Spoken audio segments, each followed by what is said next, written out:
Ooh la la la, it's the way that we rock when we doing our thing. Ooh la la la, it's the girls that sound like the refugees sing. Ooh la la la la la la la la la la. Sweet thing, y'all, y'all. Guess what? Guess what? I made it. I made it. Let me hit this go live, G. This go live, homie. Homie. Let me do the same thing on this shit, Hans. Hans. Vatos locos forever. Oh my God. Timeless. Stop it, Tracy. Stop it. Oh, the next picture is like, what? Look, y'all. I'm just stop it, Tracy. Stop. Yeah, this is the next picture. Like, she like saying, okay. Okay, Sugar Bean. Oh, stop it, Tracy. Stop it. Stop it, darling. Model it. Head to toe, baby. This part is giving. Oh my gosh. Oh. Oh. I love her. I love you.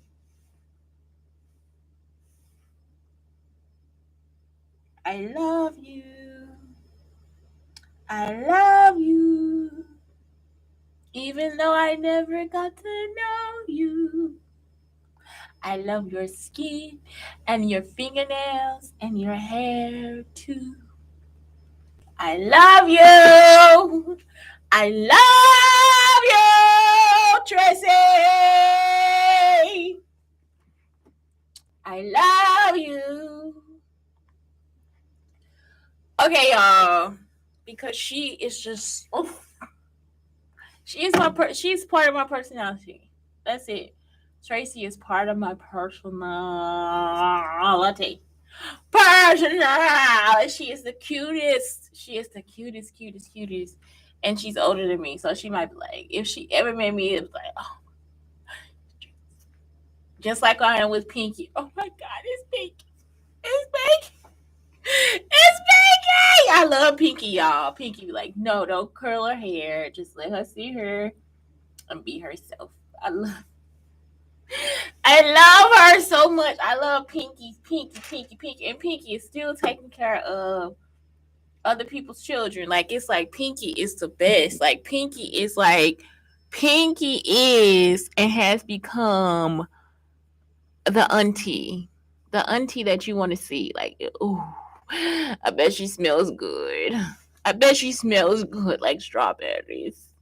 It's like Tracy's the same way. Tracy's like, oh, oh, I bet her legs are soft. Like my stepmother, she's had these shiny legs. Oh my God. My mother, it's just her skin. Like I love her skin so much. It's some women you just like, oh my God, she's with me. My auntie Rita, she like that for me too. Even though I'm mad at her right now, it's like so many women in my life. I'm just like, you are so cute. Like you are so gorgeous. It's like how in life did God let me be this close to you? My stepmother, I used to be on her legs like, oh, like, do you have on stocking? She didn't even have on stocking shawl. I'm like, what did she use? Shea butter? Like, it is like she just used Vaseline, y'all. Vaseline. Leg be shiny as fuck. And you know, when you put on too much Vaseline, you got to wipe it off. I do the same thing, but it just looks so cute on her skin color. And then Nikki is like just her overall personality, her demeanor. Like it'll be like it's just like Nikki and Terrell are so blank that you just like, are you serious? Like it's like they just like, I don't know how to tell y'all. It's like they freedom. Nikki and Terrell are freedom. And it's like that's how Nikki is too. Like she's freedom. You know what I'm saying? Like it's like her laugh. I like the way she writes. I like her cooking. She does something with her fingers or something like that when she's at the table when she's picking something up. She's like really delicate with picking it up. It's like, oh my God, y'all are just so fucking gorgeous to me. And it's like, it's just hard for me not to be like bursting out of my shell. Like, I got to be around these women.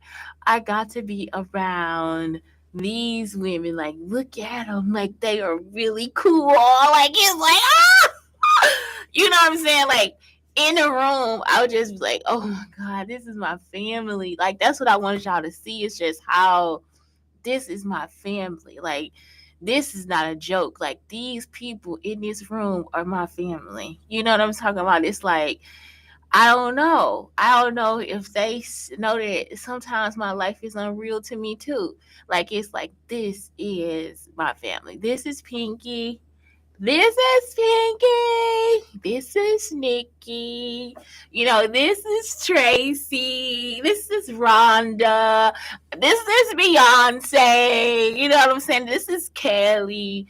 So it's like, oh my God, y'all, my cousins. This is Yonda. Yonda is like such a like inspiring woman. It's like she just is so feministic. I didn't even know I didn't know I was a feminist. You don't know you're a feminist until you meet Rhonda. And she is like such a like old fashioned person that she'll be like, okay, it's feministic. When you what was that movie with Mona Lisa Smile? Was that it? No, Mona Lisa. I think it was where they had like the three different types of feminists, and it's just like people just forget about the traditional feminists, you know, and it's like she is just like right there. And so it's like I'm sorry. I just love y'all. Oh my God, for Oprah and Rita to meet, because Oprah, they put something on Oprah, and Oprah was acting like Rita when she was eating at the table, whatever. For Oprah and Rita to just sit there and eat together, y'all, and pop our hand because we be in there getting fresh, or not pop our hand because Rita can give a party. Like, Oprah had people giving her a party, but Rita can give a party for real. Like, it's just out of control. Rita be like coming up with all kind of stuff. We be scared, all type of stuff. So it's like, just for Oprah to meet Rita, you know, and what if they just did the party together? Nobody else but Oprah and Rita. Just, okay, let's get it together, Oprah. Let's do it. Let's do it. Let's do it. And it's just like, we would have so much fun. I'm not joking. Like, we'd be laughing, giggling, all types of stuff. Like, that's how my childhood is being. Like, with giggles and laughs and sleepovers and Coco and me being an aunt and like all types of stuff, y'all. And so that's what it is. It's like Tracy just puts pictures up and she's just posts the picture. I don't know what she does. I don't know what she does. You know what I'm saying? Like, just Whoopi. Oh my God. Whoopi is not my family, but just to be in the presence of Whoopi.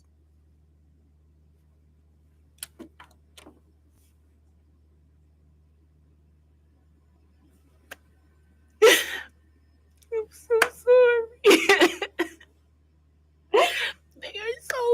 They are just so beautiful. I'm sorry.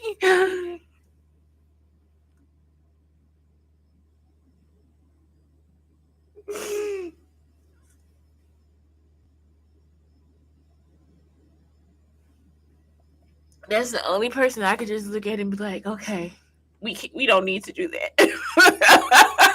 Y'all, I hate when people are in the room. They're like, no, we can't do that. We can't do that. We'll be probably like, no, we have to do it this way. Like, okay, we'll be, you know. But Tracy's like, I'm just gonna post the picture. You know what I'm saying? I'm just like, thank you. Thank you for the inspiration to be excited about fashion. Thank you for the inspiration to be excited about coming my hair. Thank you for the inspiration to be myself or to love my mother or my brother or my sister. And it's like, that's what it is. It's just like this inspiration to thank you for the inspiration to give me freedom to live my life, to taste cocoa, to taste coffee, to have a sip of wine, to go for a dip in the lake. And it's like y'all just don't know what you offer somebody with just a picture. You don't know what you offer with just a picture. because we hostages, you know? They don't let us go. They always want to trap us back in East St. Louis when we become somebody.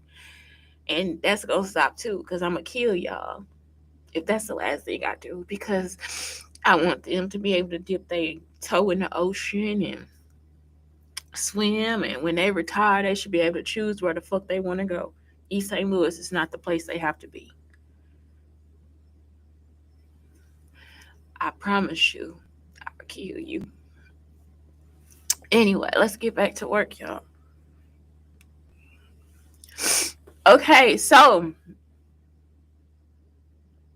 anyway, yesterday I went over like the 4 ideas of the type of therapy of the psychoanalytic therapy, and I'll just go more into depth today, a little bit into them, and then I'll go into what I'm talking about today. So interpretation refers to the analyst hypothesizing of their hypothesizing of their client's unconscious conflicts. I'm not going to go into it a lot because I'm just like, no. This is how you start. That's how you start therapy, but I'm just like so against that. I'm so against making somebody some idea of what I want them. That's how I think the conflict happened too, is like, because I do so many things, they put my personal into TV and radio and music and all this different stuff, and it's like, no. And so, some of it is just like so stereotypical. And so I don't think that we should hypothesize about the type of person the person is. I can't hypothesize about, you know what if I had the chance to marry a Native American man, a gorgeous Native American man. I could not imagine. And he came from a reserve, right? Native American man, he came from a reserve. I couldn't imagine. I could not imagine. All I could do is hypothesize from something that they put on TV. And half the shit that white folks say ain't never the truth about Native Americans. So that's it. It's just like, I would not imagine. He could be like really American. You understand? Like, he could be hamburger, cheeseburger American. You know what I'm talking about? He could be like, let's get a pickup truck every year. American. He could be straight up, let's ride horses and do paintings and shit every fucking year. Let's have a barbecue for Christmas. He could be straight the fuck up American. And you wouldn't be able to imagine it, right? But he's Native American. That is the kicker. That's why you have to get out and just like mingle and figure it out and all the different stuff. So that's the kicker right there. It would be okay for him to be that way. It would be totally the fuck okay for him to be that way. What if he's, I got a wine cellar American? Yeah, see what I'm saying? It's just, it would be okay. Totally be the fuck okay. Okay, transference analysis. Transference refers to the repetition of the unconscious conflicts rooted in the client's relational past and the relationship with the analyst. So, transference analysis involves tracking elements of the client's verbal and non-verbal communications that aim to influence the analyst's behavior towards the client. Why would the analyst need to be involved? If I'm coming to you for help, listen to what I'm trying to tell you. Like, this was the cop's supposed to do. I'm coming to you for help. Why would then the cop be like, well, I think you need to calm down? No, the fuck I don't, because it's not about you. I hate that shit. You already fucking upset. You have to stop talking so I can talk. No, I don't, because I'm upset. Something happened. So now I'm upset. This is not your situation. It's not about you. It's about you listening. That's something that they could have learned from the schools. It's like, No, sir, it is okay for me to fucking scream my fucking head off because at this point I am upset. It's okay for you to stand there and watch me. That is not upsetting you. It is okay for you to stand there, watch, and listen. That's okay. It's not okay for you have to calm down. It's this situation right now is not about you. You are taking my traumatic situation and making it worse. 9 times out of 10, if you are listening, the person will be respectful. Even though they cursing and shouting, 9 times out of 10, if you are sitting there listening, the person will be respectful. Period. They'll tell you the truth. They'll stand there and tell you the truth. If you stand there and listen, they'll tell you the truth, especially if it's something traumatic and they are the victim.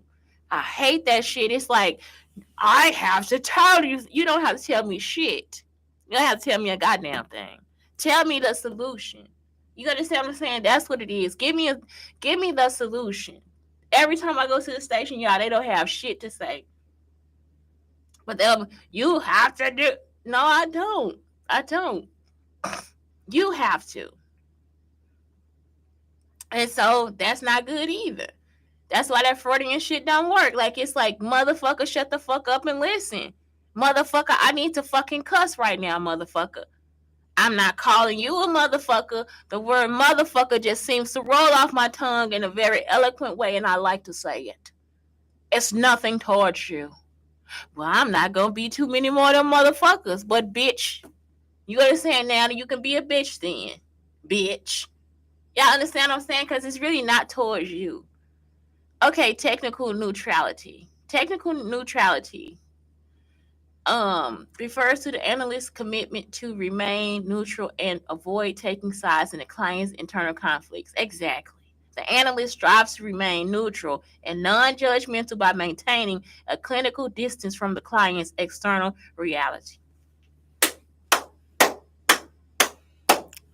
Best one yet. Y'all understand what I'm saying? Because it's not your fucking business. Countertransference analysis. Countertransference analysis refers to the analyst's responses and reactions to the client and material they present during the sessions, most especially the client's transference. Countertransference analysis involves tracking elements of the analyst's own dispositional transference to the client that is co-determined by the client. So that's like art therapy or music therapy or dance therapy. Countertransference analysis enables the analyst to maintain clinical boundaries and avoid acting out in the relationship with the client. That's cool. So it's like art, theater, whatever. You see what I'm saying? So today is psychodynamic versus psychoanalytic theory. And I don't have much to say, y'all. I'm just reading. So I got this from positivepsychology.com. Psychodynamic theory is an evolutionary offshoot of psychoanalytic theory and keeps key elements of psychoanalytic theory of human development, psychological functioning, and therapeutic technique. Psychodynamic theory agrees that the clinical problems in adult life often originate in a client's early relationships. It also considers a client's current social context and their interactions with the immediate environment. That's the truth. That's like the cycle of socialization.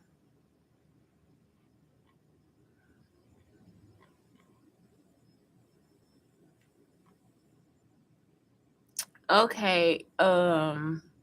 So the existence of the unconscious drives instincts and defense mechanisms, the impact of unconscious on human personality and behavior, the importance of our earliest experiences shaping later relational patterns, the impact of internal factors on behavior, meaning behavior is never under a client's complete control. That's the truth. Okay, so now let's look at a psychoanalyst will see their client, term the patient, usually every weekday over an indeterminate period of years. Meanwhile, a psychodynamic therapist will see a client less frequently, perhaps once or twice a week for several months or for a few years, depending on the client's needs. Psychodynamic therapy is more client-centered in this respect. So the person would have to be in a situation where they locked up with this therapist. You see what I'm saying? Because the psychoanalyst sees them like every day. Okay, and so then the psychodynamic therapy is like they don't see them. They see them every once in a while. A psychodynamic therapist may include techniques that are not psychoanalytic to the work with the transference and countertransference. These may include communication skills such as active listening, empathy, and expressive arts interventions. Psychodynamic therapists are not limited in their approach by the traditional pillars of psychoanalytic technique mentioned above. So they want to keep them in the hospital. A psychoanalyst works with their client on a couch to encourage regression and assess unconscious material, while a psychodynamic therapist works face to face with a client sitting upright. Now that that's it. Now it's clarified. It is clarified. Um, that's all we had to know. That a psychoanalyst has a client and a psychodynamic therapist has a patient. Well, the psychoanalyst has a patient and a psychodynamic has a client. Really, I don't know. What I'm saying is psychoanalyst will have you in the hospital and a psychodynamic will just go see him and signature. That's it. So anyway, y'all, that's it. It's Shante Brown Sugar under Black Unicorns telling y'all have a great day. Have a good day, y'all. Have a beautiful day.